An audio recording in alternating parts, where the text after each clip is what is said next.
यशाया नबी की किताब 7वां बाब उसकी 14वीं आयत। पाकला में लिखा है, लेकिन खुदावंद आप तुमको एक निशान बख्शेगा।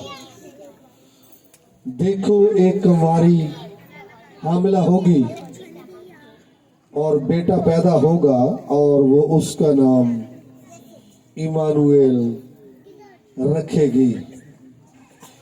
खुदावंद के पाकलाम के शब्द से आज हमें बड़ी बरकत मिले।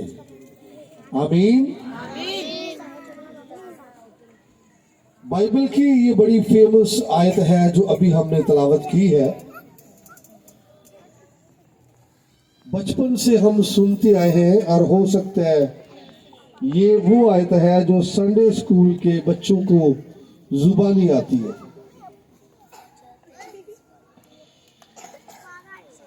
क्रिसमस के प्रोग्राम के साथ साथ हो सकता है आपको याद हो कि आज हारून की शिराज की डेडिकेशन भी है।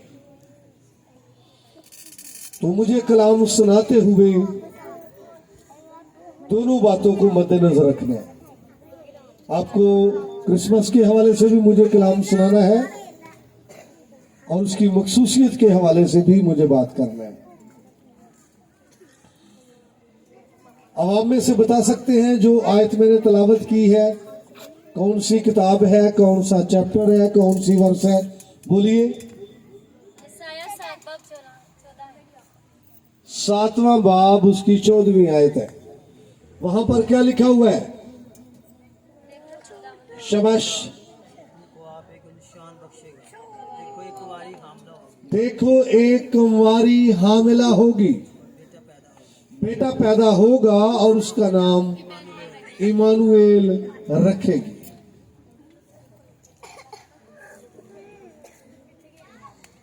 उसका नाम इमानुएल रखेगी। इसको लेकर हम आगे चलेंगे।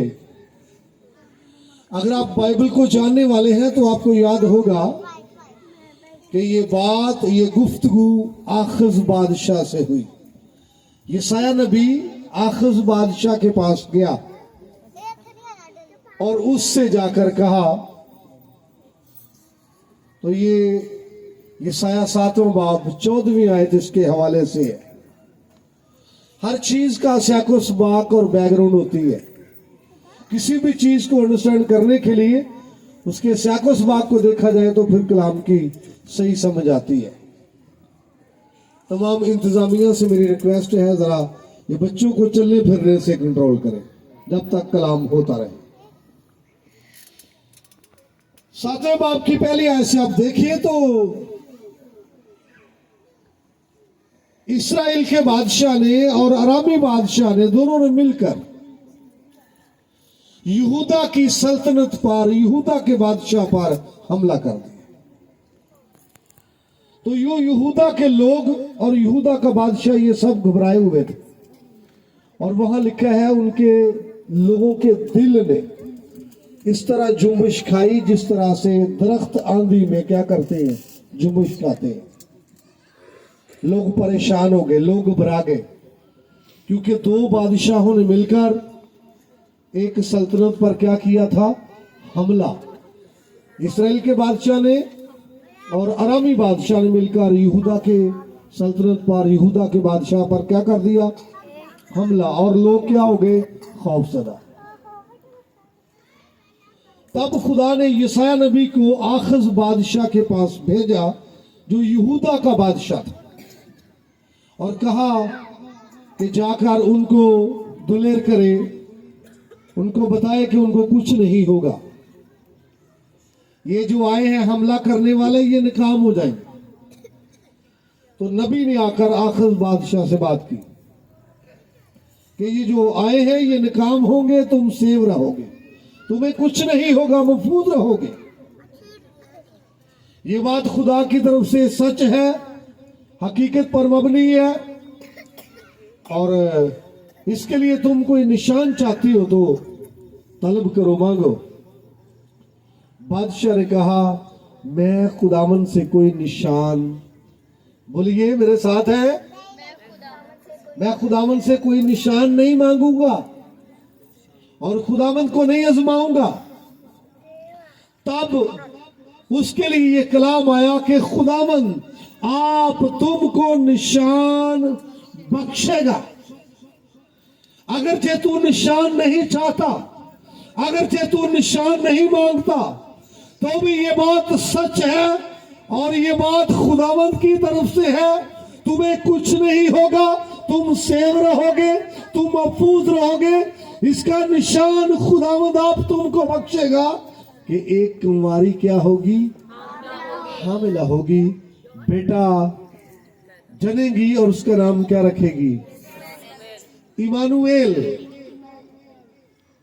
इसी पर मैं गुफ्तगू करना चाहता हूं। इमानुएल जो है अब्रानी जुबान के 3 अल्फाज का ये मजमुआ है। इब्रानी जुबान के 3 अल्फाज से ये मिलकर बना है, इमा, नू और एल। इमा का मतलब होता है साथ, और नू का मतलब है हमारे, और एल का मतलब है खुदा। तो क्या तर्जुमा बना, खुदा हमारे साथ है। किनसे ये कलाम किया गया,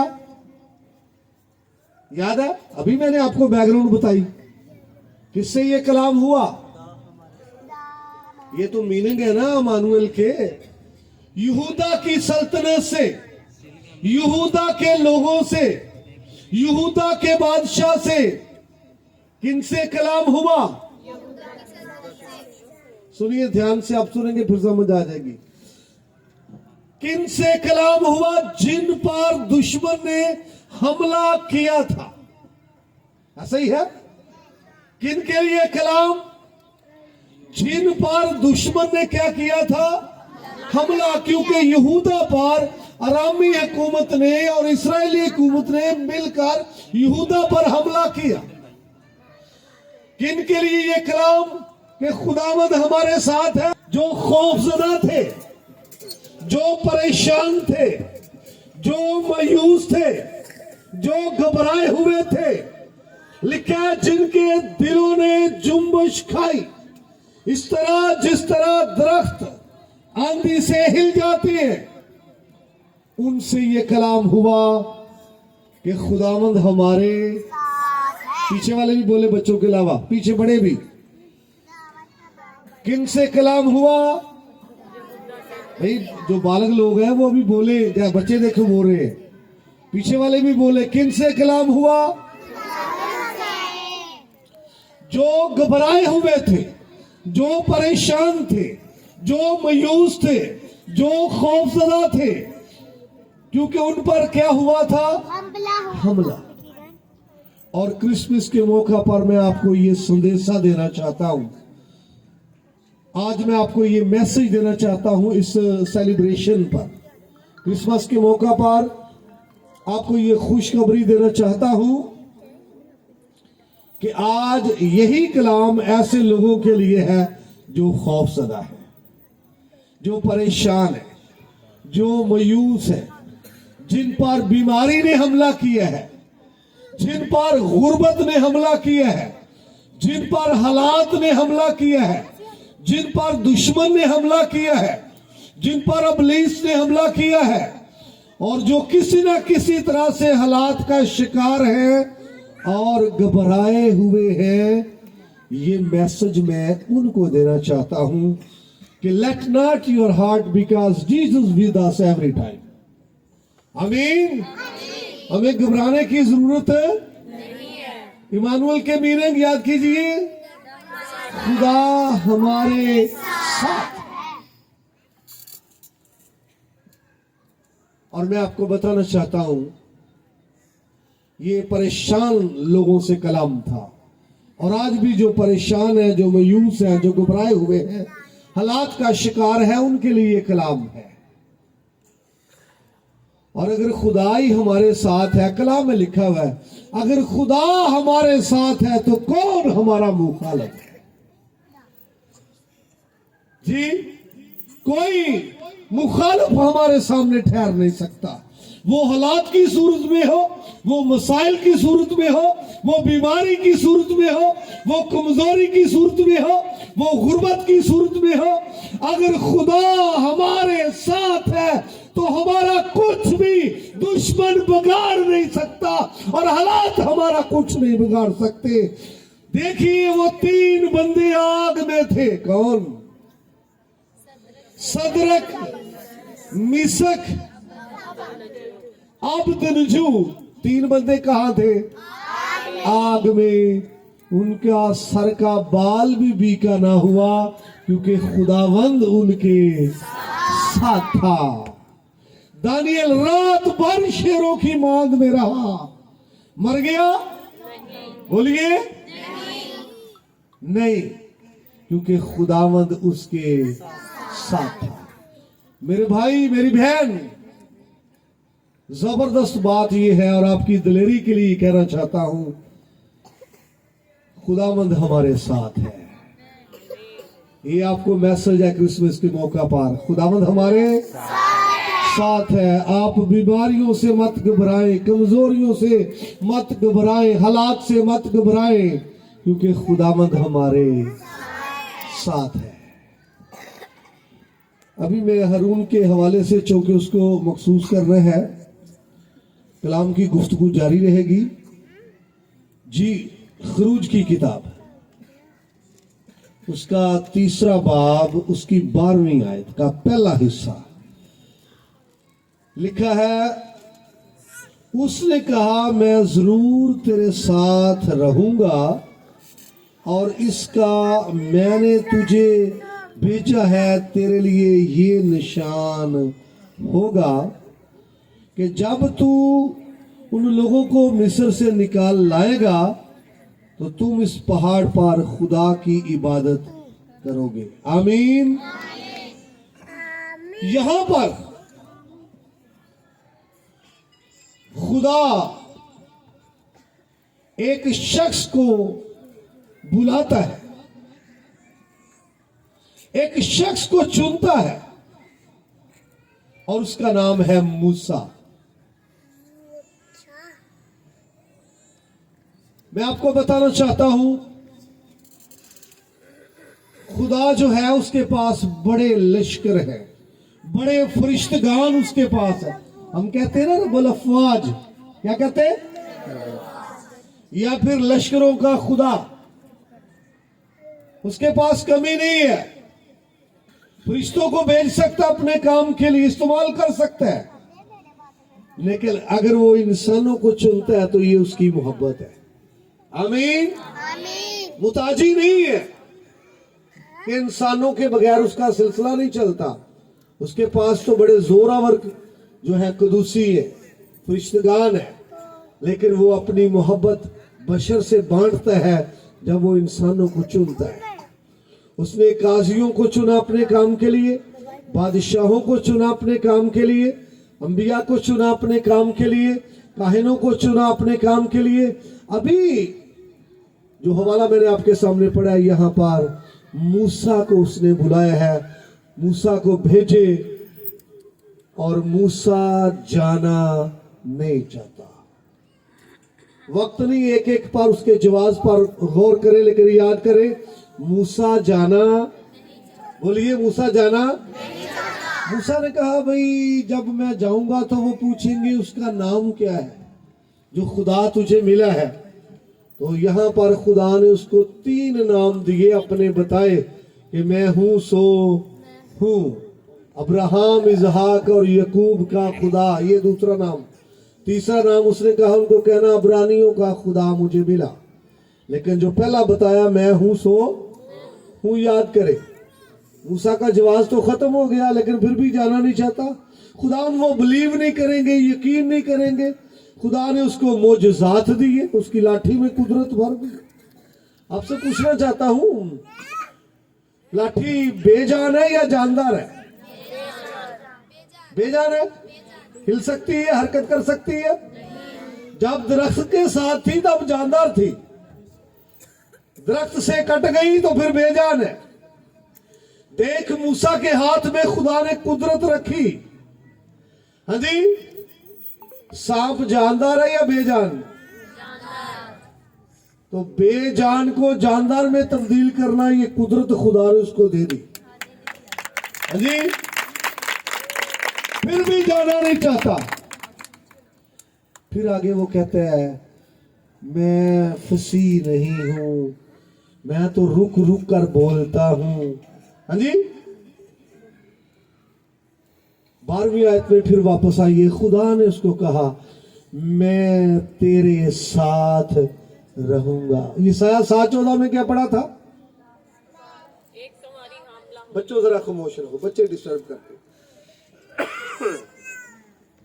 यशायाह 7:14 में हमने अमानुएल को देखा, जिसका तर्जुमा खुदा हमारे साथ। यहां पर भी खुदा ने मूसा से कहा मैं तेरे साथ रहूंगा। और ये बहुत बड़ी किसी शख्स के लिए फेवर है। मैं समझता हूं वो खादम कामयाब है, उस शख्स की खिदमत कामयाब है जिसको अलाही फेवर हासिल है। जिसको अलाही फेवर हासिल है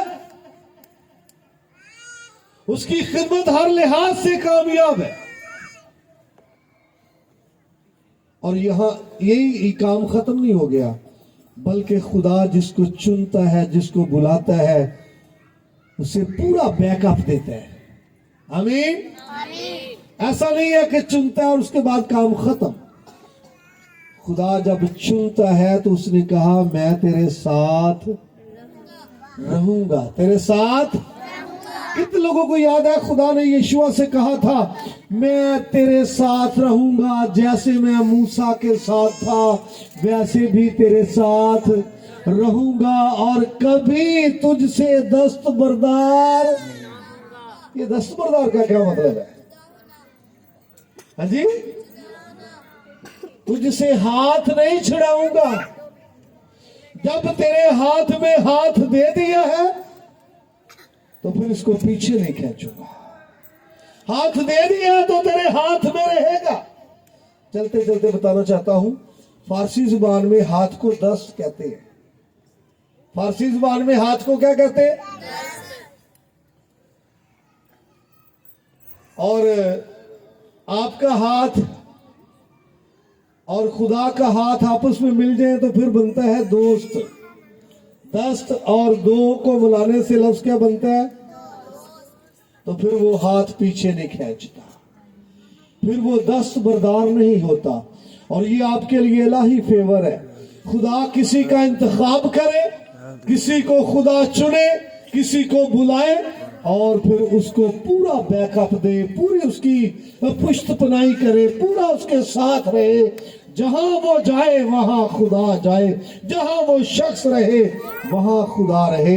ये इलाही फेवर हासिल है। और इस तरह से खुदा अपने वादे को क्या करता है? पूरा करता है। आखिरी बात करके मैं कलाम को खत्म करूंगा। आप 11वीं ऐसे पढ़िए इसको, 12वीं 13वीं ऐसे। तो खुदा ने उससे कहा, जब मूसा ने कहा कि मैं रुक रुक कर बोलता हूं, यही कहा, तो उसने कहा मैं तेरी जुबान का जिम्मा लेता हूं। हालेलुया। मैं आपको बताना चाहता हूं, बड़ी बात है। अगर आपको इब्रानी ना भी आती हो तो कोई बात नहीं, यूनानी ना भी आती हो तो कोई बात नहीं। बड़ी बात यह है कि खुदा किसी की जुबान का जिम्मा ले ले। जब खुदा किसी की जुबान का जिम्मा लेगा उसकी बातें मुअस्सर होंगी, उसका बोलना मुअस्सर होगा, उसका बयान मुअस्सर होगा। वो बोलेगा तो मौजज़ात क्रिएट होंगे, वो बोलेगा जिंदगियां तब्दील होगी, वो बोलेगा लोगों की जिंदगी के अंदर खुदा की कुदरत, खुदा का आबर, खुदा का मसा, खुदा की हजूरी ट्रांसफर होगी। क्योंकि उसी शख्स की जुबान का जिम्मा किसने लिया है? खुदा ने। और किसी खादम के लिए ये बड़ी फेवर हासिल है कि खुदा उसकी जुबान का क्या ले? जिम्मा ले। खुदा ये कहे कि मैं तेरे साथ रहूंगा। बेशक इंसान आपका जितना मर्जी हमदर्दी हो, 24 घंटे आपके साथ नहीं रह सकता। क्या ख्याल है? हो सकता है आपको यहां से लाहौर जाना पड़े तो हमदर्दी कारी होए, लेकिन खुदा आप सफर में है, आपके साथ सफर में होगा। आप लाहौर में है, वो लाहौर में होगा। आप वापस आ रहे हैं, वापस आपके साथ होगा। हालेलुया। तो ये किसी खादम के लिए बहुत बड़ा अजाज है कि उसका खुदा उसके साथ रहता है, जब चुनता है, जब बुलाता है। एक बात करके मैं आगे चलूंगा। सबसे पहले खुदा किसी को जानता है। ये तरतीब इस तरह से क्या करता है? जानता है। उसके बाद किसी को चुनता है, और तीसरी बात फिर उसको मखसूस करता है। याद रखना है तरतीब। क्या करता है? जानता है, और फिर चुनता, इंतखाब करता, और फिर ते इंसान ते जानदा ना बाद च पता लगता, पहलो नहीं। इंसान नू बाद च।